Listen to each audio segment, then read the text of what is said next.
여러분 반갑습니다. 신의 키 드디어 이제 성경 마지막 66권 마지막 장 요한 계시록 사도 요한이 쓴 그런 마지막 성경입니다. 그동안 수십 강의를 통해서 나름대로 이제 성경 개간을 했습니다. 아쉬운 점은 매장마다 중요한 포인트를 좀 잡아 주고 싶은 그런 마음이 있었지만 사실 그런 시간도 아니고 또 개간이기 때문에 간략한 간략한 그 성공이 이런 것이다. 성경이 이런 것이다. 성경별 그런 개간을 한 겁니다. 그래서 오늘은 22장이나 되는 그 요한계시록인데 이게 하나하나 다 살펴보려면 한도 끝도 없습니다. 그래서 속히 될 일들을 통한 위로의 소망 메시지죠. 사랑의 사도 요한 1, 2, 3, 4에 보면 사랑하라 사랑하라 사랑하라 사랑이 그리스도의 하나 사랑을 본받아라. 그리스도의 사랑을 입은 자는 사랑하라. 그 사랑의 사도가 이제 마지막 장인 예언서 묵시록 그렇습니다. 그래서 뭐 이제 일곱 말 시리즈 뭐 일곱 인 나팔 대접들이 있거든요. 일곱 인 일곱 나팔 일곱 대접 뭐 무섭지만 다 사랑의 메시지. 왜요? 구원받은 성도들에게 그것은 구원의 메시지.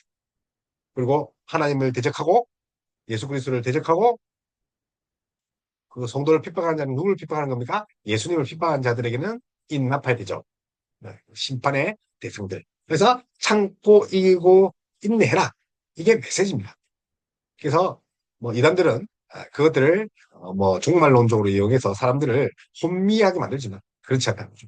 그래서 소아시아 일곱 교회에게 편집을 죠. 왜냐하면 당시 그 네로 황제의 통치하는 시대에 로마 제국과 유대인들이 로마 제국과 유대인들로부터 박해를 받는 자들이 그리스도인들이었거든요.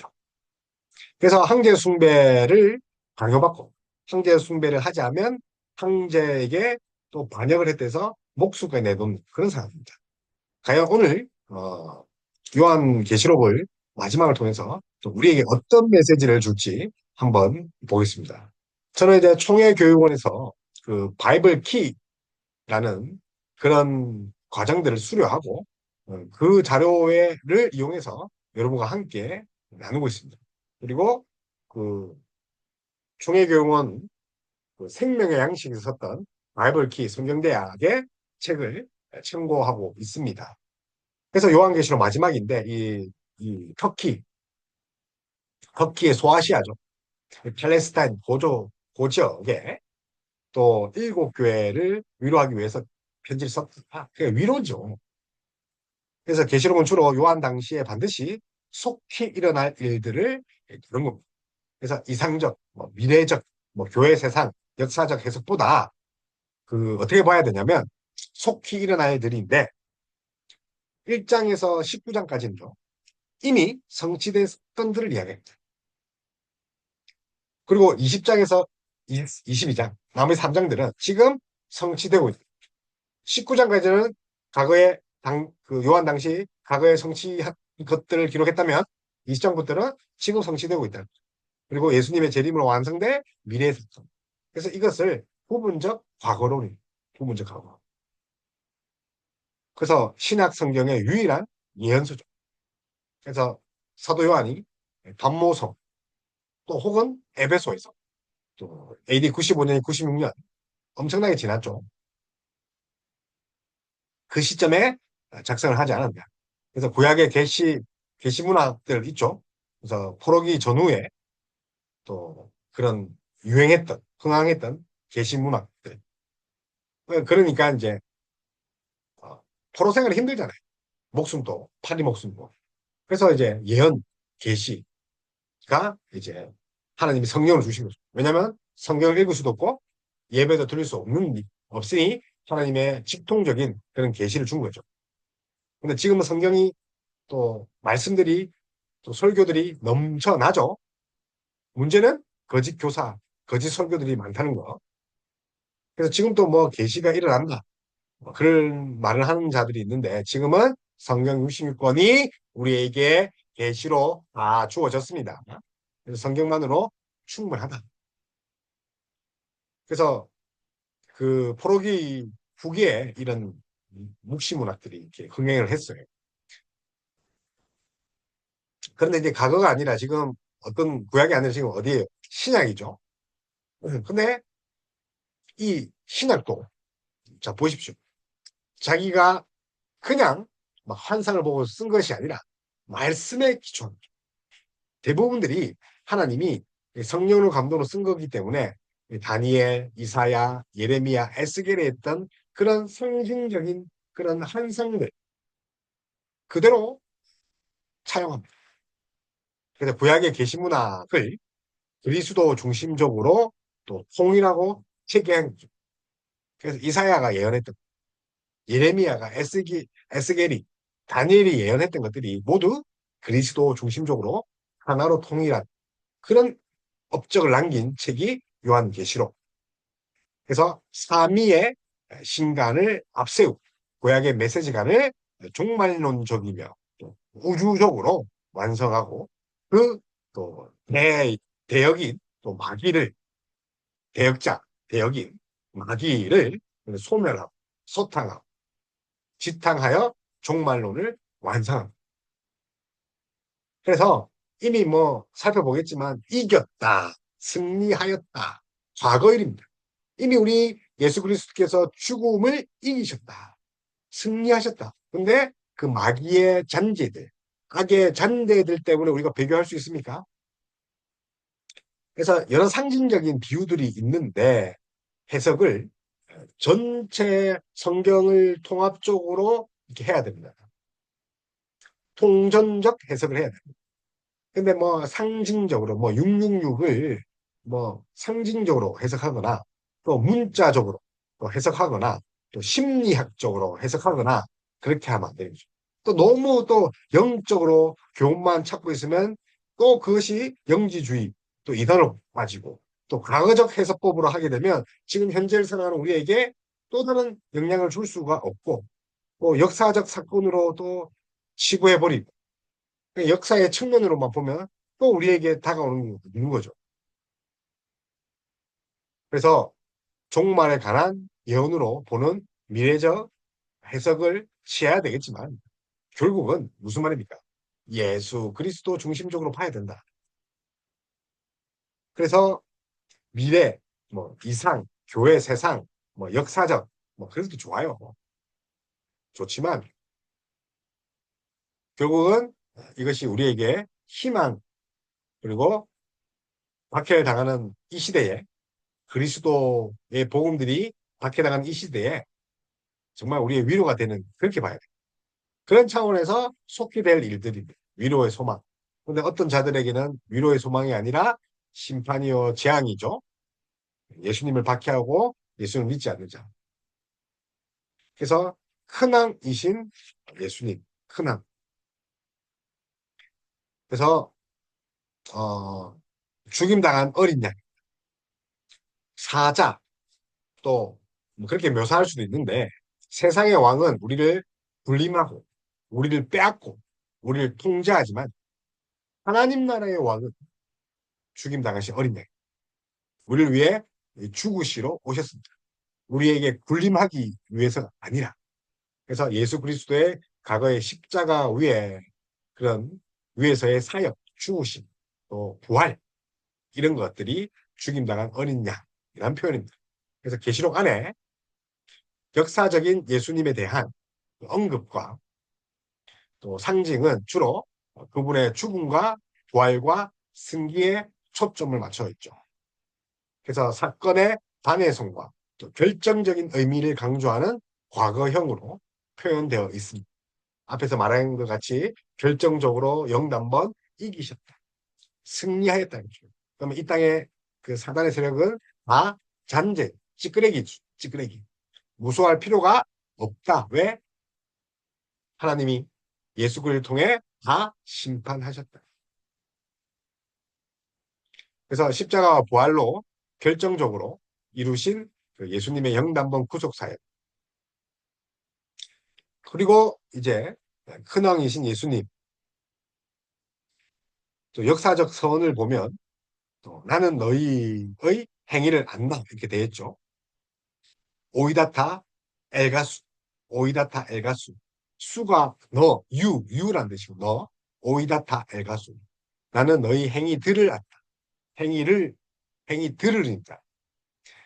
다시 말하면 우리가 여기 믿음을 지키기 위해서 손해보고 고난받고 핍박당한 것들을 다 하신다는 거예요. 반면에 또 구원받지 못하는 백성들은 오이다타 엘가수, 내가 너희 행위를 다 한다는 말이 심판의 메시지죠. 그렇게 배교하고 또 박해하고 못살게 구는 것들은 곧 심판을 받을 것이다. 그래서 개 교회의 사항에 맞게 또 일곱 교회에 맞게 주시지 않습니다. 그래서 큰왕이신 예수님과 또 박해받던 그의 또 신하인 소아시아 일곱 교회, 신하라고 이렇게 표현합니다. 그 일곱 교회 사이에 언약적인 관계를 다루고 있다는 거죠. 언약적인 관계. 그래서 구속 언약 속에서 또 일곱 교회, 신하인 일곱 교회의 의무는 이전에 그리고 계속하여 구원을 이루어 주신 신왕의 선하심에 기초하고 있죠. 여전히 교회를 사랑하십니다. 그래서 이 일곱 교회 신하는 고난과 죽음 앞에서라도 큰 왕이 맡기신 의무를 행하는 영광을 누려야 하죠. 비단 일곱 교회입니까? 지금 우리 지상의 교회가 그렇습니다. 그렇다는 거죠. 그래서 이 묵시문학이지 않습니까? 묵시문학. 그래서 너무 상징적으로 해석하면 또 안 된다는 거죠. 그래서 한번 뭐 이게 나와 있지 않요? 않군요. 이거는 이제 구두로 설명을 해드리겠습니다. 그래서 우리가 1장과 22장 이 처음과 마지막 장이 샌드위치로 되어 있습니다. 샌드위치는 바깥이 이 빵으로 되어 있고 안에 속이죠. 알짜배기. 그래서 1장과 22장이 인크리지오 구조로 되어 있고 또 시간과 관련된 표현들이 많이 되어 있습니다. 그래서 이제 1장 서론에 보면 예수 그리스도의 계시다. 이는 하나님께서 반드시 속히 이루어질 일들을 자신의 종들에게 보이시려고 자신의 천사를 보내어 자신의 종 요한에게 지시한 것이다. 그리고 1장 3절에도 이는 때가 가깝기 때문이다. 이렇게 이야기를 한단 말이에요. 근데 22장에는 뭐라고 되어 있냐면 반드시 속히 될 일들을 보이시려고 똑같은 표현이 있습니다. 그분의 천사를 보냈다. 그래서 1장과 22장의 시간과 관련된 표현들을 봐야 됩니다. 그래서 반드시 속히 이루어질 일들. 그래서 우리 그 요한계시록 그 제목도 속히 될 일들을 통한 위로죠. 그래서 참아라. 그런 뜻이죠. 그래서 1장과 22장이 그렇게 되어 있고 그 사이의 모든 부분도 원칙적으로 시간표에 따라 해석되어 있습니다. 계시록을 해석함에 있어서 가장 파괴적인 실수는 요한이 분명하게 언급한 1세기의 성취, 즉 반드시 속히 이루어질 이라는 시간표를 무시하다. 그래서 시간표를 따라. 그래서 요한계시록은 편지인 동시에 묵시 예언적 특성으로 인해 묵시 예언서를 분류하고 있다. 그래서 계시록은 AD 110년경 파피아스의 주장대로 장로 요한이 쓴 것이 아니라는 거. 장로 요한이 쓴 게 아니라 순교자 저스틴이 또 주리포와의 대화에서 밝힌 듯이 사도 요한이 쓴 편지라는 거. 그래서 파피아스는 장로 요한이 적었다. 근데 그것이 아니라 순교자 저스틴이 쓴 그런 책에 사도 요한이라고 쓴 편지다가 맞다라는 거죠. 그래서 요한은 그 당시 자신이 목회하던 소아시아의 일곱 교회를 위로하기 위해서 AD 66년경에 썼다는 거죠. 따라서 수신자들이 읽고 이해할 수 있는 방식으로 기록되어 있죠. 당시에 그런 고난을 당하고 있으니까.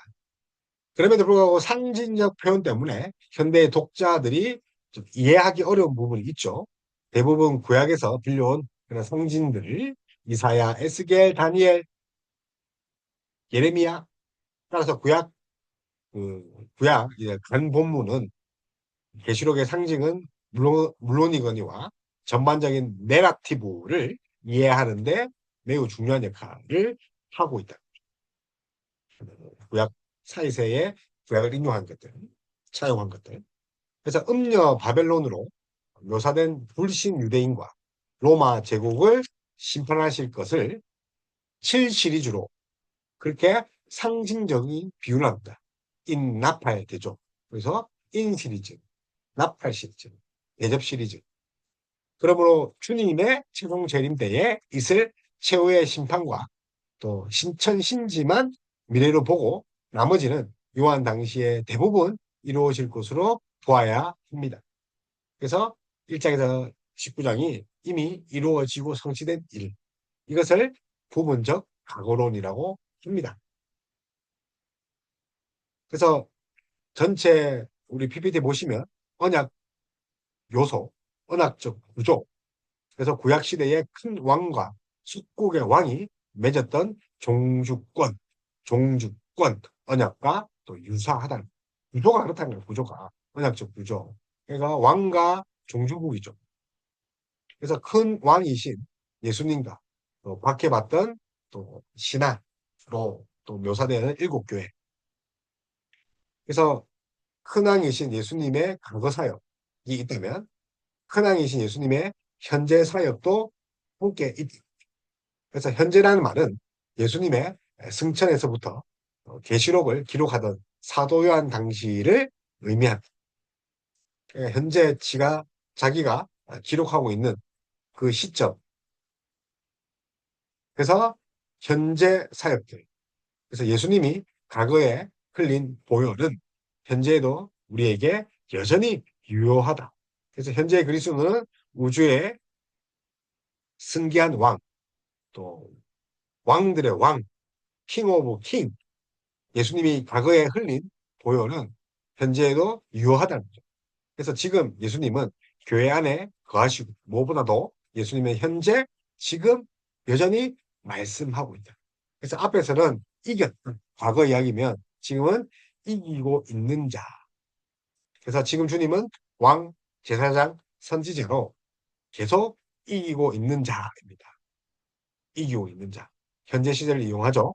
예수님의 과거의 승리의 사역을 믿고 계속하여 승리하는 그런 교회에게 위로를 주고 있는 거죠. 우리 교회와 성도도 이기는 자, 승리하신 그리스도와의 연합된 교회.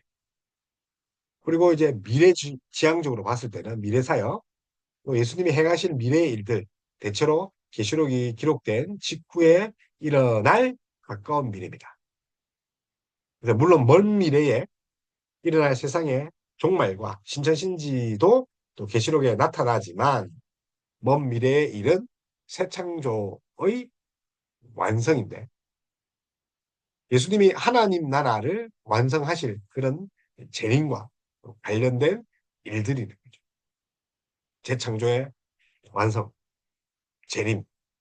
그래서 가까운 미래에 성취될 사건은 주로 유대, 로마 전쟁을 통해서 이 터키, 팔레스타인 이 땅이 황폐화되고 볼 성전이 파괴되면 그 무렵 네로 황제의 자살과 뒤따르는 세 명의 황제들인 그런 갈바, 오토, 비텔리우스의 짧은 통치와 죽음을 성취되었습니다. 그래서 로마 이후의 세 황제, 갈바, 오토, 비텔리우스 그런 통치. 그래서 계시록이 기록된 시점에서 멀리 멀리 아는 때에 소아시아 일곱 교회를 박해하던 그런 불신 유대인들 로마 제국이 하나님의 심판을 받을 것이다. 그래서 주 예수여 어서 오시옵소서. 그냥 속히 될 일들입니다. 그래서 예수님의 세 가지 사역, 뭐 과거, 현재, 미래 이런 사역 측면에서 봐서 예수님의 죽음, 예수님의 부활, 예수님의 승기. 그래서 과거, 현재, 미래 사역은 예수님의 죽음, 부활, 승리하심의 근거가 되는 거죠. 그래서 그리스도 사건에 근거하여 하나님 나라가 이미 이 땅에 위에 일곱 교회 안에 임했다는 거죠. 현재에 계속해서 일곱 교회가 하나님 나라를 이 땅에 가시적으로 보여주고 이루고 그런 과정에 있다는 거죠. 그래서 계시록의 요절, 계시록 그 11장 15절 있죠. 11장 15절. 세상 역사는 세상 나라가 하나님과 그리스도의 나라로 변해가는 과정이에요. 세상 역사가 그리스도의 나라로 하나님 나라로 바꿔가는 그런 과정에 있다. 그래서 따라서 요 안에 교회로는 언약적이며 하나님 나라와 승리적인 성격을 강하게 띠고 있습니다.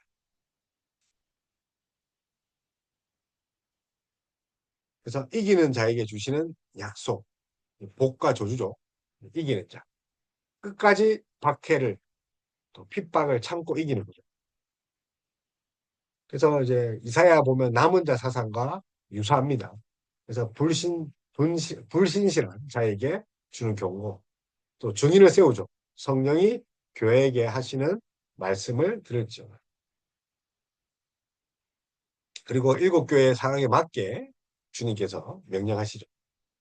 그래서 소아시아 일곱 교회 그리고 모든 교회는 개인적인 신앙 고백과 경건한 삶의 태도로 이 땅에서 예수님의 신하요 또 대리인으로 살고 있어야 합니다. 이 땅의 교회 성도들 말입니다.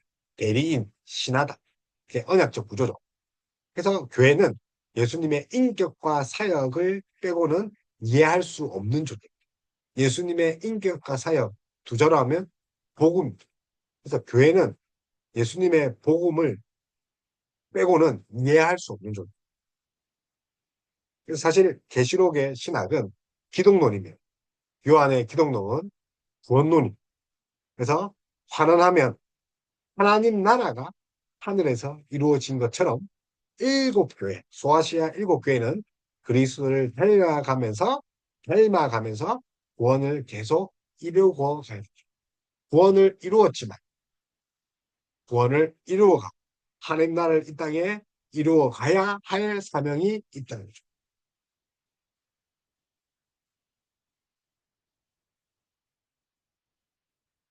그래서 큰왕으로서의 예수님이 과거, 현재, 미래죠. 큰왕이신. 그래서 죽으시고 부활하시고 승계하신.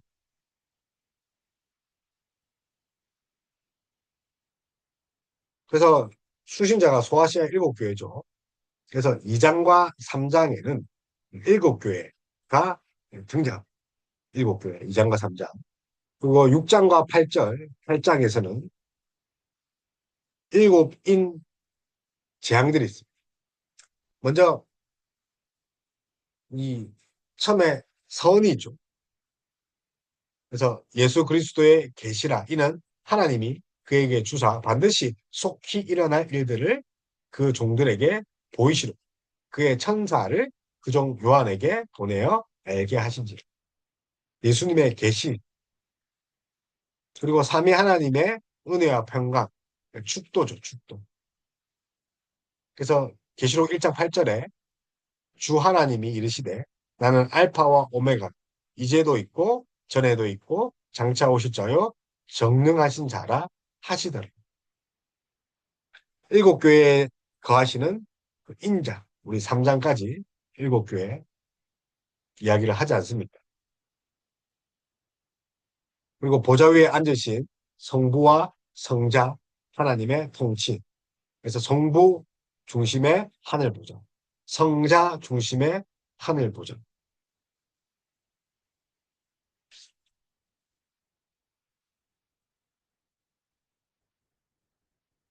그래서 이제 본격적으로 6장에서 8장은 일곱 인 재앙입니다.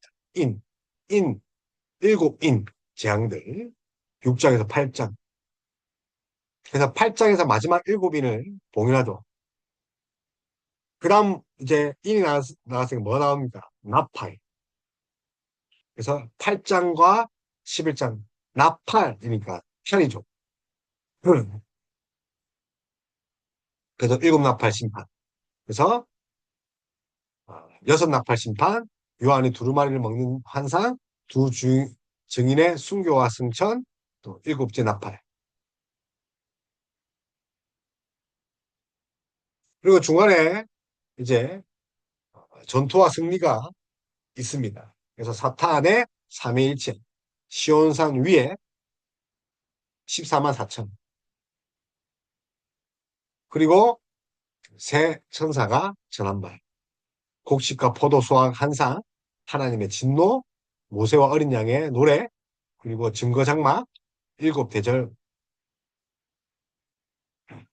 일곱 대적의 심판. 그래서 16장에서 또 시작된 것이 일곱 인, 일곱 나팔에 이어서 일곱 대접, 큰 음녀 바벨론 그 재앙이죠. 그래서 16장에서 18장까지 심판받는 음녀 바벨론 대접이죠. 그리고 20장부터는 천년왕국, 흰 보자, 백보자라고 그러죠. 그리고 21장은 새하늘과 새 땅, 거룩한 성 예루살렘. 그래서 천년왕국이 20장에 있고 또 재림으로 인한 하나님의 계획의 완성, 심판, 신전신지, 새 예루살렘의 새 하늘과 새 땅.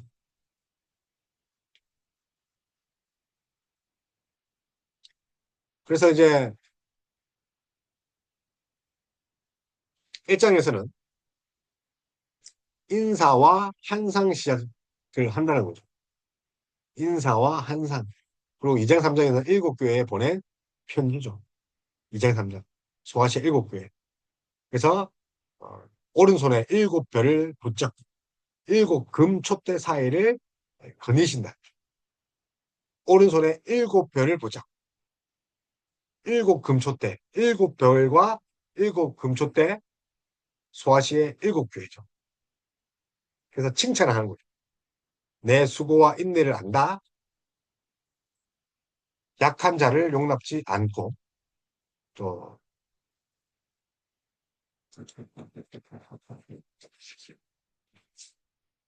누구십니까?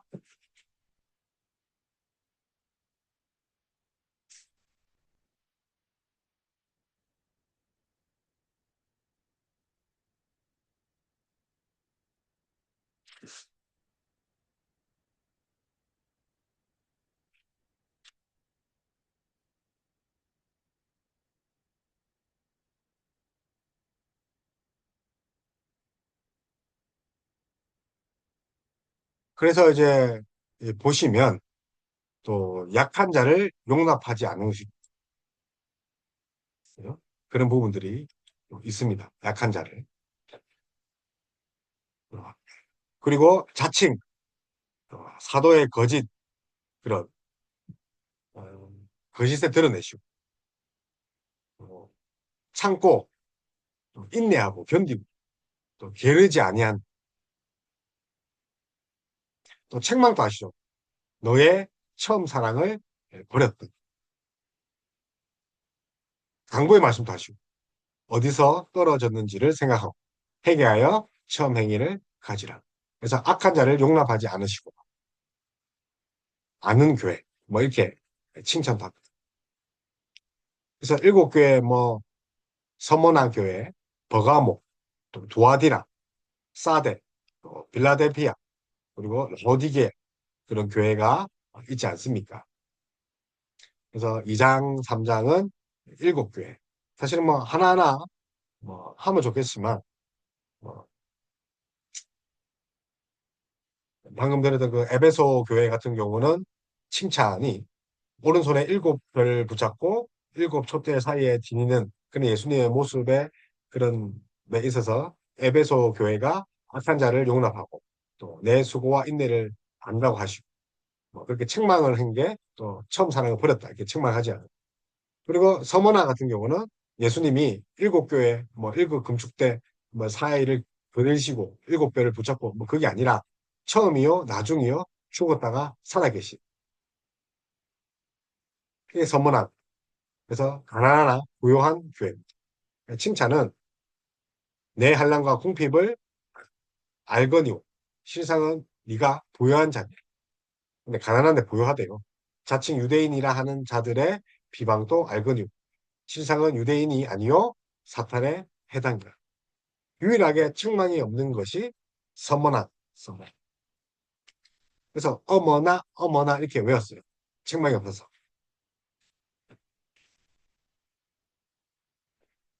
당부의 말씀은 받을 고난을 두려워 말라. 또 약속은 이기는 자는 둘째 사망의 해를 받지 아니하리라. 생명의 칼을 멸류관을 주리라.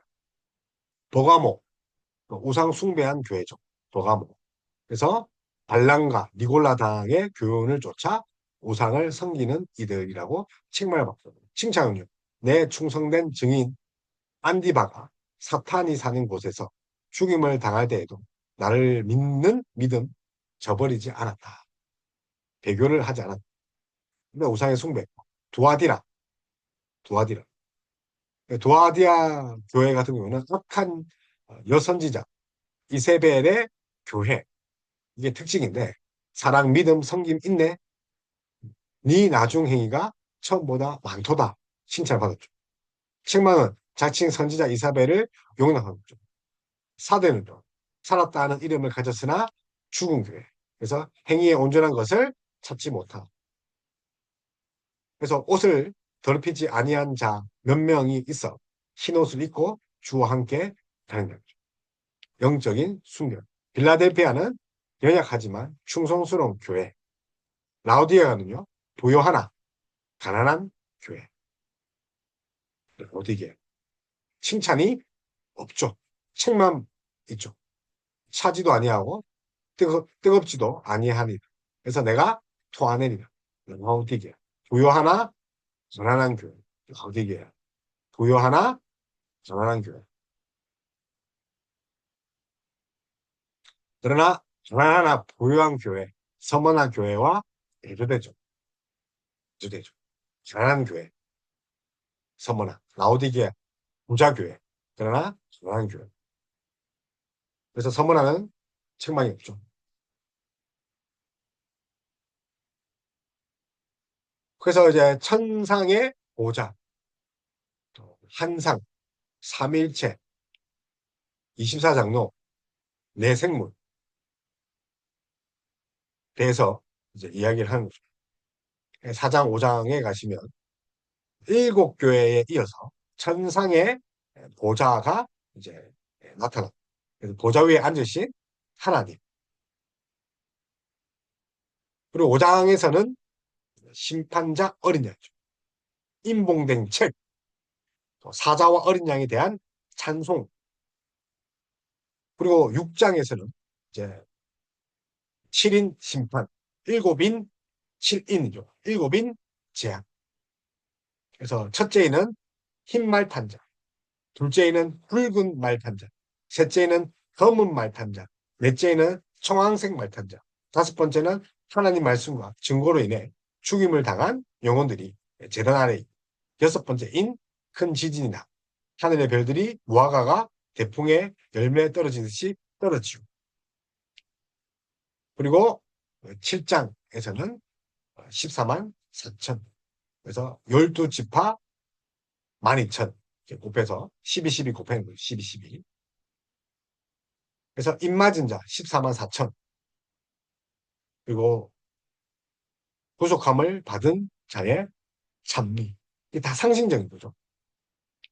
8장과 9장은 일곱 인 납할 심판 시장이죠. 그래서 일곱 인 하늘이 반시간 동안 고요하죠. 그래서 일곱 천사가 일곱 나팔을 받았다. 또 일곱째 인, 또 하늘이 반시간 동안 고요하고 일곱 천사가 일곱 나팔을 받아 다른 천사가 와서 제단 곁에 서서 금향로를 가지고 많은 향을 받아. 그래서 나팔, 첫 번째 나팔은 피 섞인 우박과 불 땅에 쏟아지죠. 둘째 나팔은 불 붙은 큰 산 같은 것들, 그래서 바다에 던지고. 그리고 세 번째는 횃불 같은 큰 별이 떨어지고, 네 번째 나팔, 해 3분의 1, 달 3분의 1, 별 3분의 1이 타결을 받고,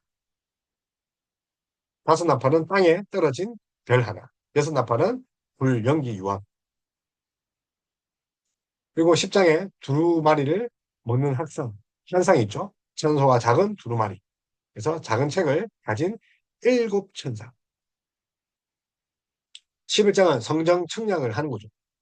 그래서 두 증인, 그러니까 성령, 그 성전을 청량하는 거예요. 그 말씀이 이제 에스겔 또 스가랴에 있는 것들을 체험. 그리고 이제 일곱 번째 나팔 소리가 이제 들리는 거죠. 자, 그리고 12장에서는 여자와 용입니다.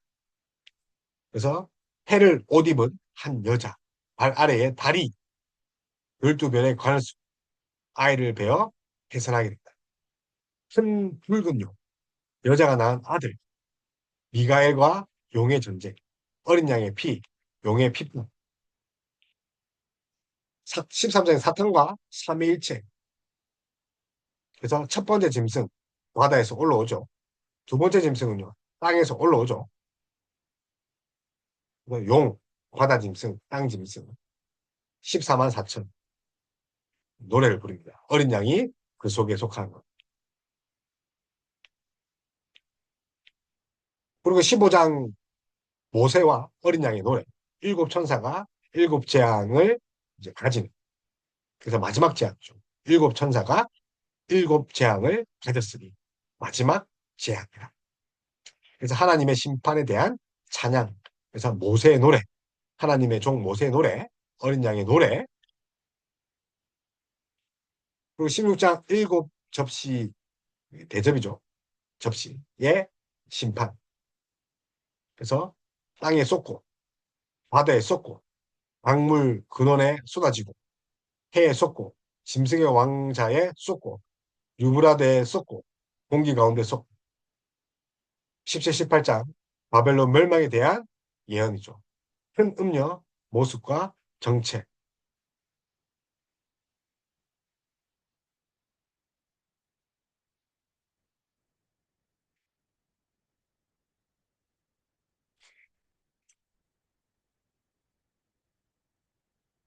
그래서 큰 음녀와 뭐 정체, 뭐 음녀 바벨론, 그리고 짐승, 일곱 머리, 일곱 왕, 열 뿔.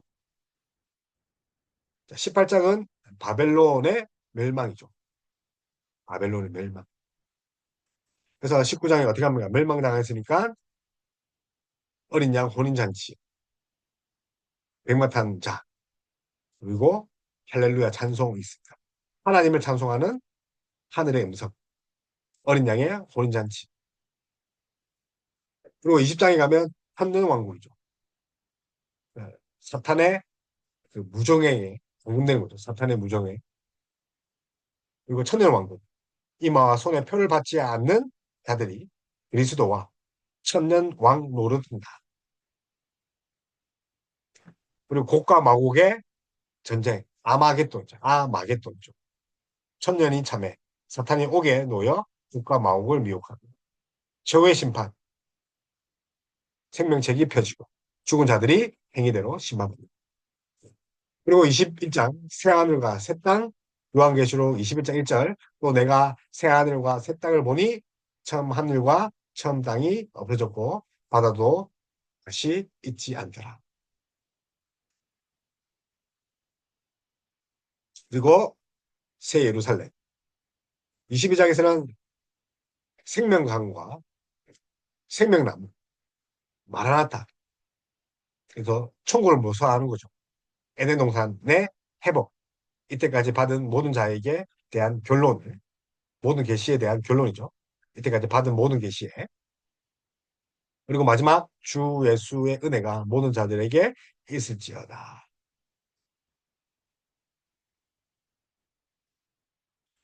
그래서 상징으로 인해 이해하기 어렵고 심판 한상으로 인해 무섭게 느끼는 요한계시록은 사실 소아시아 일곱 교회, 물론 이 시대 모든 시대에 박해와 시련 가운데 있는 교회를 위로하는 그런 메시지죠. 반드시 속기될 일들은 요한 당시에 이루어질 일들이지 먼 미래의 일들이 아니다. 하나님의 구원과 건세는 심판을 통해서 이루어지고 성도는 하나님 나라가 예수님의 보혈과 말씀과 순교적 각오로 세상에 확장된다는 핵심 내용을 기억해야 돼요. 그래서 천년왕국 기간에 살고 있는 현대 성도는 주님의 재림과 또 심판을 염두하고 있어야 된다. 그래서 성도답게 살아야 된다. 여기까지가 요한계시록의 내용입니다. 자세한 것들은 읽어보시면서 한 절 한 절, 한 장 한 장 은혜 가운데 성경 1권에서 66권 전권을 다 읽었으면 좋겠습니다. 그동안 부족한 강의 들어주셔서 감사하고 앞으로 더 좋은 내용을 보강해서 다시 찾아뵙도록 하겠습니다. 감사합니다.